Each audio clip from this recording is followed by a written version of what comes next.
them 3 years, 6th grade to 8th grade, it was a war zone. So my side of the bridge didn't get along with this side of the bridge. So you had LBs, you had LFs, you had Crips, you had Bloods.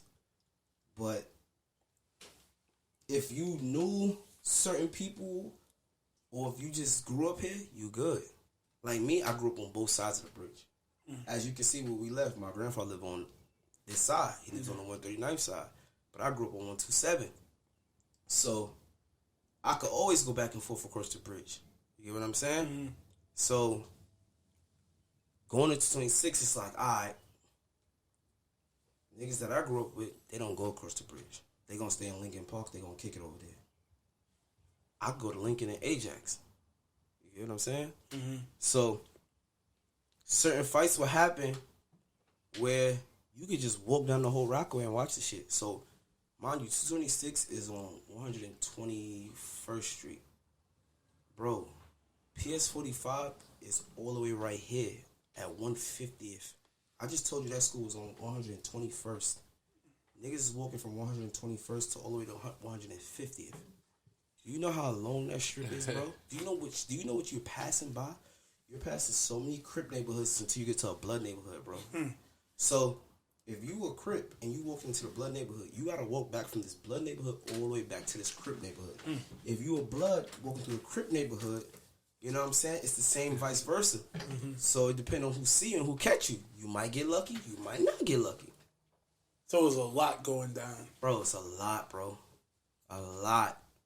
Me and him went to the same school. We went to this school, like, bro, and I mean it was a brawl every day, like, brawls. Like, you might have a fight in school, right? The brawl might have got so bad that you knew you was outnumbered that you might cut school and just leave early. Like, yo, I gotta get up out of here. Because I know when I get up out of school, these niggas gonna be on me. Whoop my ass. Bro, this, nigga, it was the point in time, remember, niggas used to stop the bus. Oh, yeah. Get on the bus, pull the emergency brake, boom, y'all niggas not going nowhere. Get off the bus, catch this fade. So now the next Q7 is down the block. He might not even stop. He see all that shit, he gonna drop past. It's old ladies on the bus, young people on the bus, people just came from work and everything. So you like, damn, like, I'm really about to go through this. But see me, where we lived at, we lived a few blocks away from the school. He lived on 125th, I lived on 127. I'm like 4 or 5 blocks away from the crib. So it's nothing for me to go to my block, like, you know what I'm saying? Like, but then again, people didn't fuck with me because of, like, the history that I got in my family, like who my brother was and shit like that. You know what I'm saying? We ain't gonna get too much into that, but, like, niggas like, oh, that's so-and-so, brother. Leave that nigga alone. Like, we don't want to go knocking on that nigga door because that's just some shit we don't want to knock on. Leave him alone. So I just fucked with everybody from Queens, from one side of the bridge to the other side. But, bro, when a fight happened, bro, that shit was going down. Junior high school, like, you might come across some shit. Like, one time me and Blake got into it with some niggas. Nigga bit Blake's face. I remember that. Real shit. I remember being upstairs and Pop's taking pictures, cleaning his face, everything. Me and the nigga got the one-on-one. Then they try to jump me. I beat him up. Boom, boom, boom. I beat him up. Right? Then they try to, like, they seen Blake. Blake was probably going to class. They stopped Blake like, yeah, we just fought your cousin, blah, blah, blah. Blake like, what? Blake threw his books down, caught the one-on-one. Beat the nigga up, too. Nigga, man, jumped in and bit Blake's face. Oh, what type of shit is that? Yeah, I mean, Trinity. I never forget. I never forget when our parents came to the school, they suspended us or whatever. The nigga who bit Blake's face, my parent, and my uncle came, sat down. I never forget, we sat down, blah, blah, and that was the end of it.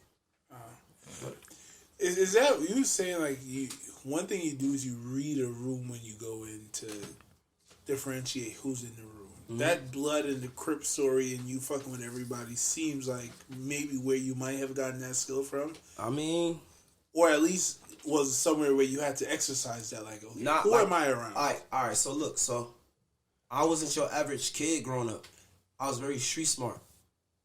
Like, I'm very street smart. Like, I walk into some shit and I can just look at a few people and I'm like, all right, we need to spin off this. Shit about to go left. He's like, how you know? Then when we leave, yo, I heard so-and-so. I can already tell. You know what I'm saying? Like, it's I'm the energy in the air. Nah, it's not no energy. You just pick up on it. You adapt to it. Like, I grew up around it, so you see it. You know what's going on. You know what I'm saying? That's like, just say when we was 14, 15 and we came to a party on this side of town. me and him is already on the same page before we even leave our side. We know what side of town we about to go on. So it's like, yo, bro, you know what side of town we about to go on. Let's be on the same page. Just the same way we walk, let's lead that same way because we know that route already. So it's like, fuck, shit. I ain't waiting on no bus. You ain't waiting on no bus, nigga. Let's catch this feet. Let's just hit it. If niggas start chasing us, we know what to do. We ain't gonna never split. You know what I'm saying? You never split from your mans because if it's just me and him and we back here at a party, we know what we about to walk into, bro. Mm. We know. Me and him both know. Before we even leave our house, we know. Mm. You get what I'm saying? So if it's a cool vibe, it's a cool vibe. If it's not, it's like, all right, bro. We already walked in here. We can't leave right now because it looks awkward. Crazy. So, but let's give it a little minute. We're gonna shake up out of here. And if I could hit somebody on the phone to pick us up, then shit, it is what it is. Mm. But I mean, those are the good old days, bro. Growing up as a teenager, like it was fun. Shit might sound crazy to you now, but it was fun. You just being a kid, bro. Yeah, like that's true. Back then. Nobody was killing nobody. Nobody was killing nobody, bro. Like nobody was killing nobody. You get your ass beat, but nobody was killing nobody. And you come back. You're older than us, so you grew up 6 years before we grew up. Even when I was young coming up, even in Trinidad, people wasn't killing nobody like that. I mean, niggas would have a lot of fights and shit, but somewhere right around the time I left, niggas was just getting slaughtered, and I'm like, yeah, like is now, it that sick? Huh? Like, not to cut you off, bro, my bad, but like now, I don't go to certain places. Like once I started going up in life, I just fall back from certain places. Like when I come home, I ain't going to certain lounges, I ain't going to certain clubs. I'm cool, bro. Like I go to the top of the top clubs around the world. Why am I about to come to this? I done elevated. You live in Atlanta. What part of Atlanta did King Von get killed at? He was downtown. Is that a cool spot or? I mean, nah, you know, it's around the corner from Magic City, but I ain't gonna put too much light on that because that ain't none of my business. But yeah, he was downtown. You know, and you know, I wouldn't say downtown's the hood, but people don't really live down there. It's mostly like it's some clubs down there, some after hour spots, but you know, it's low poverty over there. But he says a low poverty over there. Yeah, like it's bums, but it's restaurants, it's all type of shit. You gotta understand, Atlanta is like this, bro. Yeah, talk about. Yeah, what is Atlanta like? Because everyone talks about Atlanta, but they Atlanta's don't a black city where, say, if y'all got a restaurant, y'all can put it anywhere y'all want, in the middle of the hood, upscale, wherever. It could be far out, whatever.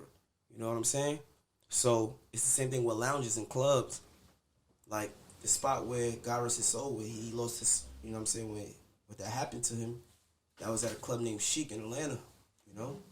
And that's a popular after hour spot, you know? So that's just, like I said, around the corner from Magic City. But anything can happen anywhere, bro. That's true. Anything can happen anywhere. It's not, you don't gotta be in the hood for shit to happen. You ain't gotta be wherever this shit could just happen.